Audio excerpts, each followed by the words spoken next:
জীবনে প্রথমবার এত বরফের মধ্যেও স্কেটিং করেছিলাম। এছাড়াও আরো নানান অ্যাক্টিভিটি করেছি, প্রচুর প্রচুর মজা করেছিলাম সেদিনকে। আর পাহাড়ে গিয়ে বরফের মধ্যে বসে ম্যাগি খাওয়াটা কি করে ভুলে যেতে পারি বলো। যদিও এটাই মানালিতে আমার লাস্ট ভ্লগ, বা এই ট্রিপ রিলেটেড এটা আমার লাস্ট ভ্লগ। এক তো আমি ওখানে গিয়ে ঘোরাটাতে বেশি মনোযোগ দিয়েছিলাম রাদার দেন ভ্লগ বানানোর থেকে, তাই ক্লিপিং অনেক অনেক কম নিয়েছিলাম। তাও তোমাদের সাথে সমস্তটা জুড়ে একসাথে শেয়ার করলাম। সবাই তো সোশ্যাল মিডিয়াতে ভালো খারাপ মিশিয়ে সবটা পোস্ট করে, আমার না হয় ভালোগুলোই থাক, খারাপের গল্প অন্য একদিন বলবো। সকালবেলা ঘুম থেকে উঠে কোনো রকমে ব্রেকফাস্ট করেই তো আমরা বেরিয়ে পড়েছিলাম সোলাং ভ্যালির উদ্দেশ্যে। যেতে তো আমাদের বেশ ভালো মতো সময় লেগে গেছে, আর আমরা ঠিক করেছিলাম যত তাড়াতাড়ি যাব তত বেশিক্ষণ ওখানে সময়টা কাটাতে পারবো। আমরা তো ভেবেই রেখেছিলাম একটা জায়গায় অল্প অল্প সময় কাটিয়ে অনেক জায়গা কভার করার থেকে একটা জায়গাতেই আমরা অনেকক্ষণ কভার করব, মানে অনেকক্ষণ ধরে সেই জায়গাটা এনজয় করব। আর সোলাং ভ্যালি জায়গাটা একদম পারফেক্ট তার জন্য। আর বিশ্বাস করো, আমি এরম অ্যাডভেঞ্চারাস স্পোর্টস একদম পছন্দ করি না, আমার খুব ভয় লাগে, ইভেন আমার হাত পা ভেঙে যাওয়ার বড় ভয়। তাও সবার পাল্লায় পড়ে আমি রাজি হয়েছিলাম, ঠিক আছে এরম টিউবে করে ওপর থেকে ফেলে দেবে।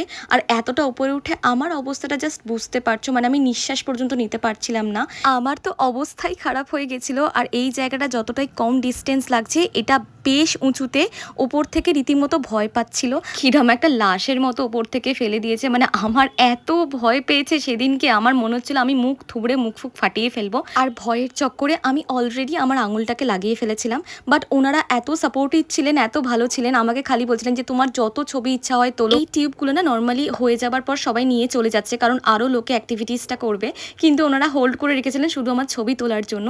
সবার পেছনে একজন একজন গাইড ছিলেন যারা এই স্কেটিং করানোটা শেখাচ্ছিলেন, বাট আমার পেছনে দুজন ছিলেন। এক তো আমার একজন ভিডিও করে দিচ্ছেন, এখন যেটা দেখছো তোমরা ভিডিওটা, আর আরেকজন আমাকে শেখাচ্ছিলেন। ট্রাস্ট মি, এই জিনিসটা প্রচণ্ড ভয়ঙ্কর, ভীষণ ব্যালেন্স লাগে, বাট একটু একটু করতে করতে প্র্যাকটিস হয়ে যায়। আর আমি তো এরম মানে প্লেন ল্যান্ডেই করছিলাম ব্যাপারটা, বাট অনেকে ছিলেন একদম উপর থেকে নিচে অবধি নামছেন, ভীষণ ভালো দেখতে লাগছিল, ততটাই টাফ। আর আমার বন্ধুদের অবস্থা দেখো, আমি তো সবার ভিডিও দিতে পারলাম না, আমি একজনেরই দিচ্ছি। মানে ও যা ভাবে আসছিল, আমরা তো প্রত্যেকে ভাবলাম পড়বে, ঠিক তাই হলো, ও পড়ে গেল। ওনারা বলেছিলেন লিমিটেড টাইমের জন্যই স্কেটিং করতে দেবেন, বাট ট্রাস্ট মি, আনলিমিটেড টাইমের জন্য ওনারা স্কেটিং করতে দিয়েছেন। লাস্টে আমরা হাঁপিয়ে গিয়ে বলেছিলাম না থাক, অনেক হয়েছে, আর করব না। আর এই দুটো অ্যাক্টিভিটিস নিয়ে, মানে অনেকক্ষণ আনলিমিটেড টাইমের জন্য দুটো অ্যাক্টিভিটিস নিয়ে আমাদের খরচা পড়েছিল পার হেড মাত্র 300 টাকা।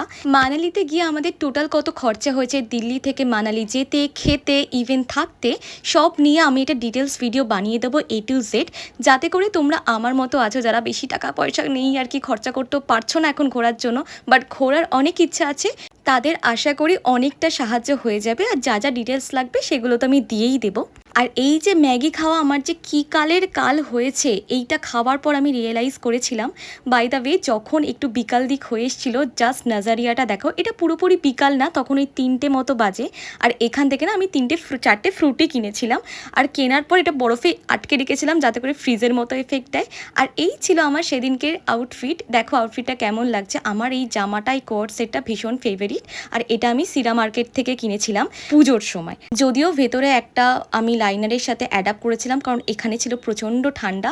মানালির ডিটেলস ভিডিও খুব তাড়াতাড়ি তোমাদের সাথে শেয়ার করছি। আজকের ভিডিওটা কেমন লাগলো জানিও, দেখা হচ্ছে পরের ব্লগে। Tata bye.